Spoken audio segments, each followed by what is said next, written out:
സ്വാഗതം. അനുദിന വിശുദ്ധർ എന്ന ആത്മീയ പരമ്പരയിലേക്ക്. ഇന്ന് ജൂലൈ 6 നാം ഓർക്കുന്നു വിശുദ്ധതയിലും ക്ഷമയിലും തിളങ്ങിയ 12 വയസ്സുള്ള വിശുദ്ധ മരിയ ഗോരത്തിയുടെ അതുല്യമായ ജീവിതവും ആത്മീയ ബലിദാനവുമാണ്. ജീവിതകഥ.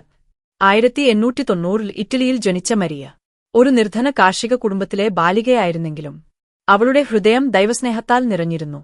ശുദ്ധത മരിയയുടെ ആത്മാവിന്റെ ആകർഷകമായ അത്യുത്തമമായ ഗുണമായിരുന്നു.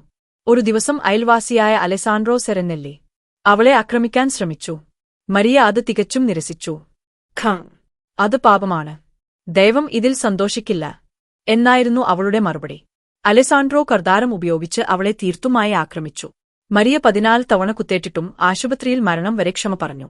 മരണത്തിനു മുമ്പ് അവർ പറഞ്ഞു, ഞാൻ അലെസാൻഡ്രോയെ ക്ഷമിക്കുന്നു, ദൈവം അവനെ സ്വർഗ്ഗത്തിൽ കാണിക്കട്ടെ. അവളുടെ മരണം ലോകത്താകമാനം അലയടിച്ചു. അലെസാൻഡ്രോ ജീവപര്യന്തം ശിക്ഷയ്ക്ക് വിധിക്കപ്പെട്ടു. പക്ഷേ മരിയയുടെ ക്ഷമ ഒടുവിൽ അദ്ദേഹത്തെ പരിവർത്തിതനായി മാറ്റി. അവൻ പിന്നീട് ഒരു സന്യാസിയായി അവളുടെ കുരിശിനു കീഴിൽ പ്രാർത്ഥിച്ചു.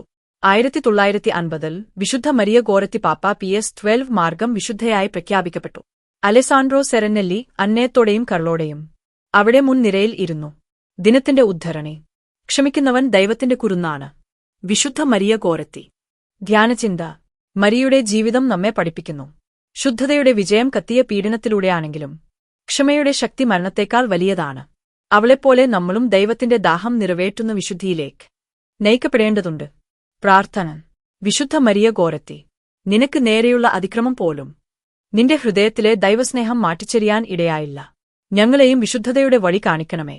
വൈരാഗ്യത്തിനു പകരം ക്ഷമയും വഞ്ചനയ്ക്ക് പകരം സ്നേഹവും നൽകാൻ സഹായിക്കണമേ. നിനക്കൊപ്പം ഞങ്ങളും ദൈവത്തിന്റെ ഇഷ്ടപ്പെട്ടവരായി ജീവിക്കട്ടെ. ആമേൻ. അവസാനക്കുറിപ്പ്. ഈ വിശുദ്ധതയുടെ കഥ നിങ്ങളുടെ ഹൃദയത്തിൽ തട്ടി എന്നു തോന്നിയെങ്കിൽ വീഡിയോ ലൈക്ക് ചെയ്യൂ, ഷെയർ ചെയ്യൂ, സബ്സ്ക്രൈബ് ചെയ്യൂ, കമന്റിൽ എഴുതൂ. വിശുദ്ധ മരിയ ഗോരത്തി ഞങ്ങൾക്കായി പ്രാർത്ഥിക്കണമേ.